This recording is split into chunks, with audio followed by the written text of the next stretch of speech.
ඒ නිදේශ समस्त लंका पुष्कर उपदेश उपदेश द्वितीय समिति सम्मेलन सभापतिवर्या අපි पुष्कर ශ්‍රේෂ්ඨ පළාත් සභා 9ම සංගම් පුෂ්කර උපදේශක සංගම් 9ක් සහ මධ්‍යම රජයේ පුෂ්කර උපදේශක සංගමයන්ගේ සංගම් 10ක් එකතුව සමස්ත ලංකා පුෂ්කර උපදේශක ලිංගයේ ද්විතීය සමිති සම්මේලනයේ හැටියට ඒ වගේම මම අද මෙතන නියෝජනය කරනවා මධ්‍යම මට්ටමේ පුෂ්කර ශ්‍රේෂ්ඨයේ ඉන්න තාක්ෂණ නිලධාරීන්ගේ ද්විතීය සමිතිය එකමුතුවේ නියෝජිතය හැටියට මම අද මෙතන නියෝජනය කරනවා මම හිතන්නේ අපේ ජ්‍යෙෂ්ඨ නිලධාරීන් නැත්නම් අපේ විධායක මණ්ඩලයේ නිලධාරීන් යම් කරුණු පැහැදිලි කිරීමක් මේ අවස්ථාවේදී මේ ඇතිවලා තියෙන අර්බුදය සම්බන්ධයෙන් ඉදිරිපත් කරා.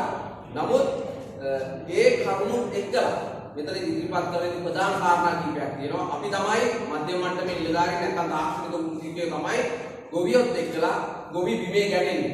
ගොවීන්ට තමගේ වගාව කරගෙන යන්න, තමගේ වගාවේ ප්‍රතිඵල දකින්න, තමන්ට තියෙන ඇති වෙන ගැටලු නිවැරදි කර ගන්න ඕන කරන තාක්ෂණික දැනුම නැත්නම් ඒ තමන්ට ඕන කරන උපදෙස් ටික ලබා දෙන නිලධාරීන් හැටියට අපි තමයි කටයුතු කරන්නේ. අපි කටයුතු කරනකොට අපි දන්නවා අපේ ශාස්ත්‍රයේ අධ්‍යක්ෂකෙක් තියෙනවා මේ වෙනකොට මේ තත්ත්වයක් එක්කලා රටපත් වෙලා තියෙන අනුකූලයි. අපි විශේෂයෙන් මෙතනදී කියන්න ඕන 2010 දී ලංකාව ශාලින් ස්වයංපෝෂිත වෙලා අපිට පුළුවන් වුණා සහල් පිටරට යවන්න.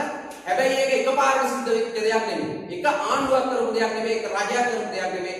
කෘෂිකර්මයට අදාළ විද්‍යාත්මක පදනමකින් මේ කෘෂිකර්මයේ මෙහෙයවපු සමස්ත නිලධාරීන්ගේම උත්සාහයේ ප්‍රතිඵලයක් තමයි එදා 2010 දී අපිට සහල් පිටරට යවන්න පුළුවන්.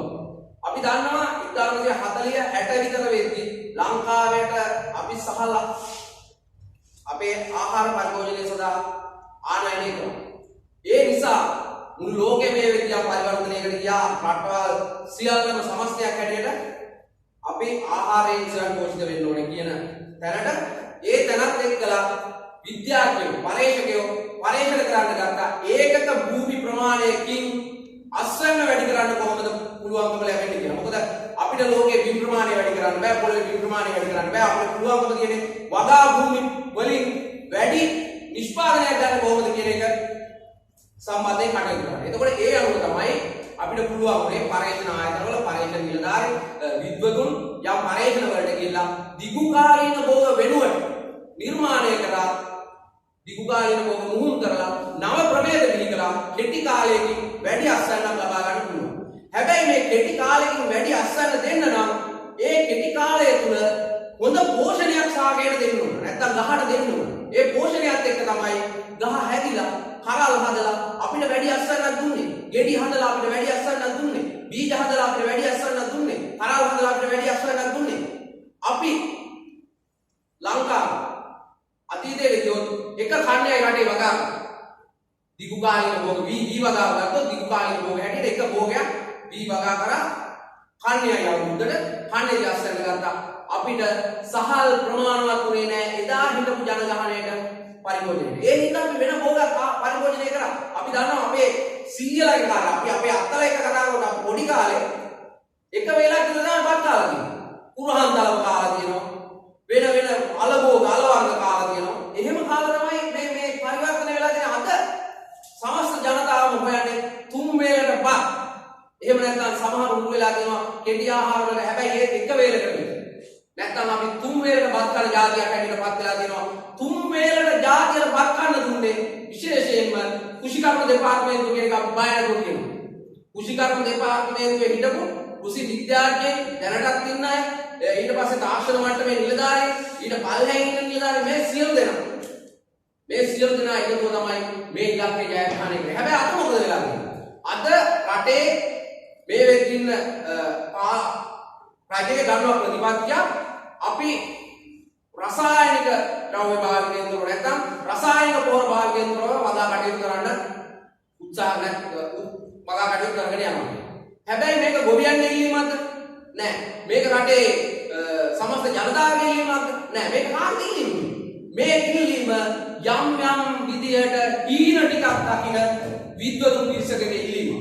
මේ ඉල්ලීම නිසා රට ඉතාමත් නුදුරු අනාගතයේ බරපතල තත්ත්වයකට මුහුණ දෙන්න වෙනවා. බරපතල ආහාරයකට අනිවාර්යයෙන්ම වෙනවා. අපි හිතනවා මේ අදාළ 2021 22 මහා කන්නේ අස්වැන්නත් එක්ක යම් අස්සයන් අඩුවීමක් වෙනවා අනිවාර්යයෙන්ම. හැබැයි ඊළඟ යල මහ කන්න දෙක එද්දි මේ අස්සයන් අඩුවීම ලොකු ප්‍රමාණයකින් සිද්ධ වෙනවා. අපි මොකද එහෙම කියන්නේ? අපි කියන්නේ හේතුවක් එක්ක ශේෂ්ත්‍රයේ වැඩ කරන ශේෂ්ත්‍රයේ නිලධාරීන් හැටියට අපි කියනවා දැනට ගොඩක් කොයි මහතුරු එක කොමර්ෂල් මට්ටමේ නැත්නම් වාණිජ මට්ටමේ ආර්ථික මට්ටමේ මේ වගාව කරන කොයි මහතුරු ගාව අපි දන්නවා කන් එකට ඇති වෙන්න පොර කන් එකට ඇති වෙන්න අනිකුත් කෘෂි රසායනික දෝම් තියෙනවා. මොකද ඒගොල්ලෝ සල්ලිකාරයි. ඒගොල්ලෝ ඒවා ගබඩා කරගෙන තියා ගන්නවා කන්න ගාන. ඒගොල්ලන්ට මදි වෙන්නේ. ඒක නිසා යම් ප්‍රමාණයකට තමයි අපිට මුතුරේදී මාස්සන අඩුවෙන් දකින්න වෙන්නේ. හැබැයි තව කන්නයක් දෙකක් යනකොට අනිවාර්යෙන්ම බරපතල විදියට ආහාර අර්බුදයක් අඩැල්ල නිර්මාණය වෙනවා. අපි බොහොම පැහැදිලිව කියනවා මේ කාබනික කෘෂි කර්මාන්තයට අපි විරුද්ධ නැහැ. ඒ හින්දා තමයි කෘෂි කර්ම දෙපාර්තමේන්තුව ඇතුලේ තියෙන IPM වැඩසටහන, IPMS වැඩසටහන, ගැප් වැඩසටහන මේ වැඩසටහන තියෙන්නේ ඒ හින්දා. අපි ගොවිය පොළවනවා මේක. ගොවිය පොළවලා අපි රසායනික ද්‍රව්‍ය භාවිතය අඩු කරන්න උත්සාහ කරනවා. ඒකට හේතු තියෙන්න පුළුවන්. අපි පිළිගන්න සම්පූර්ණයෙන් 100% රසායනික විතරක් අපේ රටට ගැලපෙන්නේ නැහැ. අපි කෘෂි කර්ම උපදේශකලා හැටියට 2019 දී කිව්වා අමාත්‍යාංශයට ඒකම්තුමාට ඒවකට එන්න ඇමතිතුමාට මේ කණ්ඩායමටම කිව්වා දේශීය කෘෂි කර්මාන්තය පිළි කරන්න කටයුතු කරන්න ඒකට කැප වෙන්න කියලා. අපි කියන්නේ මේ දේශීය කෘෂි කර්මාන්තය කියන එක ඇතුලේ කාබනික පොහොරම කරන් තියෙනවා කියලා. අපි කියන්නේ ඒක ඇතුලේ රසායනික පොහොරණ කියලා. අපි කියන්නේ මේ දෙකම එහෙම නැත්නම් ඊටත් එහාට යන්න පුළුවන්කම තියෙනවා නම් ඒවට කියලා අපේ රටට ගැලපෙන දේශීය කෘෂි කර්මාන්තය පිළි කරන්න. අපි බොහොම පැහැදිලිව අදත් කියනවා එටත් කියනවා ඉදිරියේදී කියනවා 100% කාබනික වගා කරලා රටේ ජනතාවට කන්න දෙන්න බෑ. අපිට ආහාර එහෙම වුණොත් ආනයනය කරන්න සිද්ධ වෙනවා. ආහාර ආනයනය කරන්න සිද්ධ වුණොත් අපි ආහාර ආනයනය කරන්නේ මේ අපි ආවට තියෙන දකුණු ආසියාතික රටවල. දකුණු ආසියාතික රටවල් ගත්තාම මේ රටවල් අපි දැනට තහනම් කරලා තියෙනවා. අපි දැනට තහනම් කරලා තියෙන කුමිනාශක පලිබෝධනාශක පාවිච්චි කරන රට. එතකොට අපි මේ ගේන ආහාරයේ රස නැද්ද? ඒ ආහාර අපි ගේන කලින් වෙන යුරෝපීය රටවල් අපි අර ගැප් වැඩසටහනේ නිෂ්පාදනය කරන එළවලු යවනකොට ඒගොල්ලෝ පරීක්ෂා කරනවා නැව පිටින් කන්ටේනර් පිටින් පරීක්ෂා කරලා යම් කිසි කිමිකල් ප්‍රතිශතයකට වඩා වැඩිපුර කිමිකල් ප්‍රතිශතයක් තිබුණොත් ඒගොල්ලෝ බාර ගන්න නැහැ හප වෙනවා. හප වෙනවා ඒගොල්ලෝ. එතකොට අපේ රට ආහාර ආනයනය කරනකොට අදටත් ඒ වගේ නිර්ණායකයක් අපිට තියෙනවා අපි මෙච්චර ප්‍රමාණයක් කෙමිකල් නැත්නම් විස රසායන ආදී මොනවා හරි තියෙන මෙච්චර ප්‍රමාණයක් තියෙන ඒවා තමයි අපි ආනයනය කරන්නේ කියලා. එහෙම එකක් අදටත් නැහැ. අදට තියෙන ආර්ථික තත්ත්වය කියලා එහෙම නැතුව කරන්න පුළුවන් නම් හිත අපිට එහෙම කරන්න පුළුවන් දෙයක් නෑ. එහෙමනම් මොකද වෙන්නේ? අපි මේ කරන වැඩේ කරන්න හදන්නේ අපේ රටේ ජනතාවට දැන් කනවට වඩා අවශ්‍ය කරනවා. අනිවාර්යයෙන් අපි බය නැතුව කියනවා දැන් කනවට වඩා අවශ්‍ය කරනවා තමයි මේ හදන්නේ. ඒකින්ද කෘෂිකර්ම වෘත්තිකයෝ හැටියට මේ වෙලාවේ අපිට ලොකු හැඟීමක් තියෙනවා ලොකු කැක්කමක් තියෙනවා. ඒකට හේතුව තමයි මේ රට මේ තැනට ගෙනාවේ විද්‍යාත්මක පදනමක් මත නිර්මාණය වෙලා තියෙන යම්කිසි ක්‍රමවේදයක් කියලා රාජකාරී කරපු කෘෂිකර්ම නිලධාරීන්. හැබැයි අද මේ කාබනික වැඩසටහන ක්‍රියාත්මක කරන්නේ කාහරද? කෘෂිකර්ම දෙපාර්තමේන්තුවට අද දොස් කියනවා. නැත්නම් කෘෂිකර්ම දෙපාර්තමේන්තුව මාධ්‍යහරහා විවේචනය ලබනවා. කෘෂිකර්ම දෙපාර්තමේන්තුව මේ වැඩසටහන සහයෝගය දෙන්නේ නැහැ කියලා. නෑ අපි සහයෝගය දෙනවා. අපි උපරිම සහයෝගය දෙනවා. ඒකව තමයි රාජ්‍ය නිලධාරීන් හැටියට අපි බැඳිලා ඉන්නවා. රාජ්‍යයේ ප්‍රතිපත්ති ක්‍රියාත්මක කරනවා. හැබැයි මේ ප්‍රතිපත්ති ක්‍රියාත්මක කරන ගමන් අපි රජයට කියනවා අපිට කතා කරපු වෙලාවේ අපි හැම සාකච්ඡාවකදී කියලා තියෙනවා මේක මේ විදිහට කරන්න බෑ. මේකට යනවා නම් යන්න පුළුවන් මෙන්න මේ වගේ ක්‍රමයක් එක්ක. මෙහෙම ගියොත් තමයි මේක යම් මට්ටමකට හරි කාබනික කෘෂිකර්මාන්තයට ගොවියගේ එන්න පුළුවන් රටක එන්න පුළුවන් කියලා. හැබැයි අපි මේ කියන තර්කය නැත්නම් අපි මේ කරුණු ඉදිරිපත් කරන්නේ විද්‍යාත්මක පදනම මුල් කරගෙන. ඒක පිළිගන්න මේකේ නියම සූදානම් නැහැ. ඒගොල්ලන්ට ඕන නෑ අපිට කරන්න ඕන අපි කරනවා. ඒ හින්දා මොකද කරන්නේ? අද කිසිම විද්‍යාත්මක පදනමක් නැති නිකන් ශේෂ්ත්‍රයේ රාජකාරී කරන යම් නිලධාරී කණ්ඩායමක් තෝරන මේ වැඩේ ක්‍රියාත්මක කරන්න දීලා තියෙනවා. ක්‍රියාත්මකයි.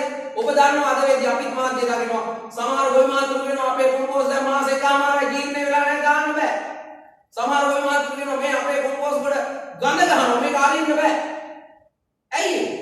නිවැරදි තාක්ෂණය ගමට දෙන්න මේ වැඩසටහන තුලවත් උත්සාහයක් නැහැ. අපි බොහොම පැහැදිලිව කියනවා රසායනික පොහොර දීර්ඝකාලීනව භාවිතය නැත්නම් අධිභාවිතය. රසායනික පොහොර අධිභාවිතය ඕනම දෙයක් නරක වෙනවා. ඔබතුමාලා දකින්න ඇති පහුගිය දවසක ගිය සඳුදා අලුත් පාර්ලිමේන්තුවේ අපේ අමෘත පාදිනේ වෛද්‍යතුමා කියනවා ලංකාවේ තියෙනවා වකුගඩු රෝග වර්ග දෙකක්. එකක් හඳුනාගත් වකුගඩු රෝගේ අනික හඳුනා නොගත් වකුගඩු රෝගේ. මොකද හඳුනාගත් වකුගඩු රෝගේ? හඳුනාගත් වකුගඩු රෝගේ තමයි තුමා කියන දියවැඩියාව අධික රුධිර පීඩනය වගේ දිගුකාලීන රෝගවලට ප්‍රතිකාර ගත්තාම දිගුකාලීනව ඒ පුද්ගලයාගේ වකුගඩු දෙක දුර්වල වෙනවා. එහෙම නැත්නම් නරක. හඳුනා නොගත් වකුගඩු රෝගේ රාජරට ප්‍රදේශයේ පැතිරෙන වකුගඩු රෝගේ. එතුමා කියන්නේ කුසි රසායන. හරි අපි එහෙම කියමුකෝ. කතාව එහෙමමයි කියමුකෝ. ඇයි එහෙම වෙලා තියෙන්නේ? දියවැඩියාවට අධික රුධිර පීඩනයට බෙහෙත් බොන රෝගියා ඒක දිගට පාවිච්චි කිරීම තුළ ඒ අතිමාත්‍රාව තුළ යාගේ වකුගඩු නරක වෙනවා නම් මේ රසායනික ද්‍රව්‍ය පාවිච්චි කරන කෙනාගේ රසායනික පොහොර නැත්නම් මේ කිමිකල් වලින් වකුගඩු නරක වෙනවා කියන්නේ කියන්න පුළුවන් වෙන්නේ අතිමාත්‍රාවක් පාවිච්චි කරනවා කියලා. අපිත් පිළිගන්නවා අතිමාත්‍රාවක් පාවිච්චි කරනවා. ඇයි ඒක කියන්නේ? ලංකාවට අපි කුෂිකර්ම දෙපාර්තමේන්තුව එවකට රාජ්‍ය ප්‍රතිපත්තිය හැටියට මේ රසායනික පොහොර සහ ඉදවුම් හඳුන්වා දෙද්දී ගොවි මහතුරුට නියමිත නිර්දේශයක්. ඒ නිර්දේශ දෙන්නේ ඔය දැන් එන නැනෝ පොහොර වලට වගේ හිතලා නෙමෙයි. ඒ නිර්දේශ දෙන්නේ වෙන රටකින් ආපු නිර්දේශ නෙමෙයි. කුෂිකර්ම දෙපාර්තමේන්තුව අවුරුදු ගාණක් තිස්සේ තමන්ගේ ගොවි පොළවල් වල දිගට පරීක්ෂණ කරලා හානියක් නොවන තැනට සහ ගොවියට වැඩි ප්‍රතිඵලයක් අත් වෙන විදිහට මෙන්න මේකයි නිර්දේශ කියලා දෙන්නේ. ඒ නිර්දේශ තමයි අපි ඔය 60 70 දශකවල මේක පටන් ගන්න දුන්නේ. හැබැයි ගොවි මහත්තයාට අපි ඒ වෙලාවේ පොහොර විතරක් නෙවෙයි දුන්නේ. ගොවි මහත්තයාට ඒ වෙලාවේ පොහොරත් එක්කලා වැඩි නිෂ්පාදනයක් ගන්න පුළුවන් කෙටි කාලීන ප්‍රභේද හඳුන්වනවා. ගොවි මහත්තයා මේක ගැහුවා. යදුවා තමන්ගේ වගාවට. අම්මුණා කලින් දේශීය බීජ වලින් ගත්තේ අක්කරයට විකුසල් 40යි වී වෙන 80ක් ආවා. ගොවි මහත්තයා හිතනවා මම දෙපාර්තමේන්තු නිලධාරියෙක් කිව්ව නැත්නම් තමන් ගාවට ආපු නිලධාරියා කිව්වේ අක්කරයට කිලෝග්‍රෑම් 20ක් දාලා රාත්තා 20ක් දාලා අසල වැඩි කර ගන්න පුළුවන් කියලා මම 20 දාලා 80ක් ගත්තා නම් 40 80ක් කරා නම් මම 40ක් දැම්මොත් මට 160ක් ගන්නවා. ඇයි රට තුල කුෂිකාර්මික යෙදවුම් නියාමනය සඳහා වැඩපිළිවෙලක් මේ දක්වා නැහැ. ඉතාම පැහැදිලිව අපි දෙපාර්තමේන්තුවට කුෂිකර්ම අමාත්‍යාංශ නිලධාරීන්ට ගෝවියා එක්ක ගැටෙන මිනිස්සු හැටියට නැත්නම් ගෝවියත් එක්ක එකට රාජකාරී කරන නිලධාරීන් හැටියට අපි කියලා දෙනවා මේ කුෂිකාර්මික යෙදවුම් නියාමනයට වැඩපිළිවෙලක් හදන්න. අද වෛද්‍යවරුන්ට පුළුවන් නම් තුම්බුවක් දීලා ෆාමසියෙන් මෙන්න මේ ටික අරගෙන ගිහිල්ලා බීපන් කියලා කියන්න.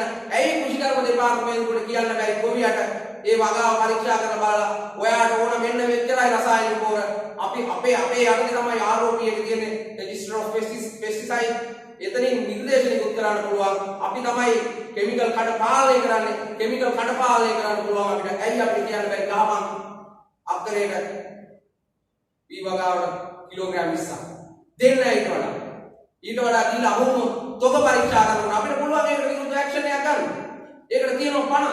හැබැයි අපි ඒ දේ කරනවා. ඒක අපේ වැරද්ද. අපි ඒක පිළිගන්නවා. අපි කියන්නේ බොහොම පැහැදිලිව ලංකාව තුළ මේ විනාශය කියන්නේ මේකට පාර ගැපුවේ ඒකෙත් වැඩිකාරයෝ හැටියට අපිව නම් කර ගන්න. ඒකට හේතුව තමයි අපි මේ කුසි රසායන නැත්නම් පොහොර මේ හැම එකක්ම නියාමන වැඩ පිළිවෙලක් අපි අද තිබුණේ නැහැ. නියාමනය කරන්න යම් ක්‍රමවේදයක් අපි හඳුන්වා දීලා තිබුණේ නැහැ. අපි නිර්දේශ දුන්නා. ඒවා ක්‍රියාත්මක කරන්න ගොවියට ඉන්න දුන්නා. හැබැයි අපි ඒවා නියාමනය කරන්න නිශ්චිත වැඩ පිළිවෙලක් හඳුන්වා දුන්නේ නැහැ. අපි දැනුම් පාලකෙන්ද කියනවා. අපි දැනුත් අපේ ප්‍රධානීන්ද කියනවා කරුණා කරලා අදවත් මේ සඳහා වැඩ පිළිවෙලකට යන්න. එහෙම වුණොත් අපි දෙන්න ඕන විකල්පයක් දෙන්න ඕන අපි. මේ කාබනික පොහොර වැඩසටහන ක්‍රියාත්මක කරන අපේ විද්වතුන්ට අපි විකල්පයක් දෙන්න ඕන. ඒගොල්ලෝ කියන්නේ දිගුකාලීන රෝගයක් තියෙනවා කියන්නේ වකුගඩු රෝගය නිකන් එන වකුගඩු රෝගය ඇති වෙලා තියෙන මේක නම් වෙන්න පාලනය මේවට යන්න මේවට කියොත් ඔය කියන தත්ත්වය අපි පිළිගන්නේ නැහැ. නමුත් ඔය කියන தත්ත්වයක් අපිට පාලනය කරන්න පුළුවන් කියන තැනට අපි යනවා. ඒක නිසා මම බොහොම පැහැදිලිව කියනවා කුෂිකර්ම දෙපාර්තමේන්තුව හැටියට අපේ ස්ථාවරය තමයි කවදාවත් ලංකාවේ මේ ඉන්න ජනතාවට සහ එන්න වැඩි වෙන ජනගහනයට කන්න දෙන්න කාබනික පොහොර වලින් වගා කරලා බෑ.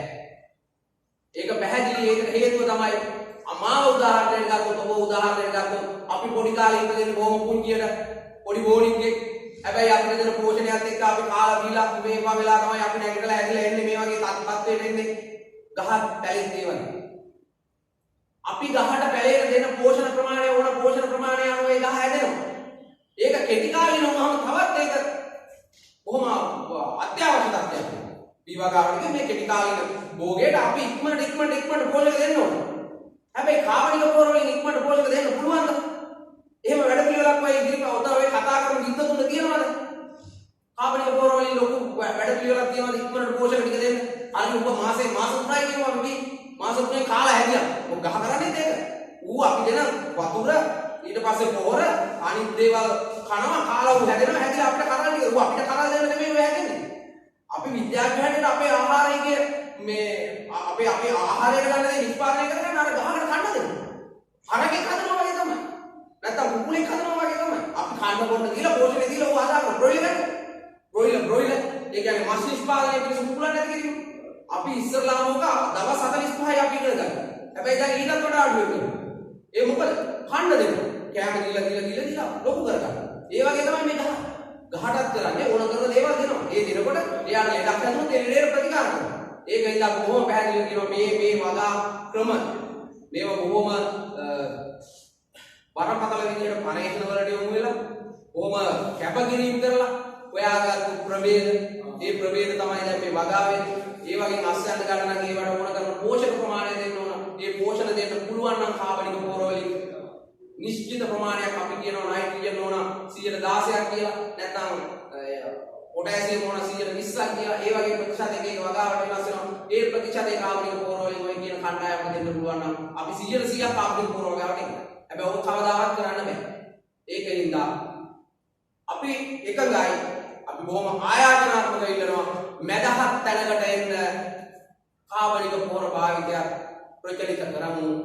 ඒ වගේම ගොවි බිම් වලින් කෘෂිකාර්මික ප්‍රජාව කෘෂිකාර්මික ව්‍යවසායකයෝ අහිංසක ගොවි මහතුරු ඉවත් වෙන එක කරුණා කරලා වළක්වන්න කටයුතු කරන්න. තව දුරටත් මේ ප්‍රතිපත්තිය රකින්න තමන්ගේ තීරණය රකින්න මේ ප්‍රතිපත්තිය තුළ එළිලා හිටියොත් ගොවි ජනතාවට බොන්න වහත් නැහැ. වහ කියලා බොන එකක් නැති වෙනවා. ගොවි ජනතාව කබලේ ලිපට වැටෙනවා. ඒ ලිපට වැටෙන්නේ ලංකාවේ සමස්ත ජනගහනයෙන් 27%ක් කෘෂිකර්මාන්තයේ නිරත වෙලා ඉන්න ප්‍රජාව. කෘෂිකර්මාන්තය තමයි ලංකාවේ අපි කියන්නේ අතීතයේ ඉඳන් කෘෂිකාර්මික රටක් මේක. දේශීය කෘෂිකර්මාන්තයේ බිඳවට්ටන එක බිඳවැට්ටුවා කියන එකට ඉතිහාසගත වෙන්න උත්සාහ කරන්න එපා. මේක බොහෝම කරුණාවෙන් බොහෝම ආයාචනාත්මකව කෘෂිකර්ම වෘත්තිකයෝ හැටියට අපි කරන ඉල්ලීම. හැබැයි ඒ ඉල්ලීම ඉටු කරන්නේ නැත්නම් ඒ වෙනුවෙන් අද මෙතන එකතු වෙලා ඉන්න මේ සියලු වෘත්තිකයෝ විද්‍යාත්මක පදනමක් මත මෙතෙන්ට එකතු වෙලා ඉන්න සියලුම කෘෂිකාර්මික වෘත්තිකයෝ සූදානම් අපිට ගන්න පුළුවන් උපරිම වෘත්තීය ක්‍රියාමාර්ගය දක්වා යන්න. එතනදී අපිට එන ඕනම පාදකයක් වෙනුවෙන් අපි සියලු දෙනා එකා වගේ මූණ දීලා එකා වගේ ඉදිරිපත් වෙලා ගොවි ජනතාව වෙනුවෙන් රටේ සමස්ත ආහාර සුරක්ෂිතතාවය වෙනුවෙන් පෙනී සිටින සූදානම් කියමින් මම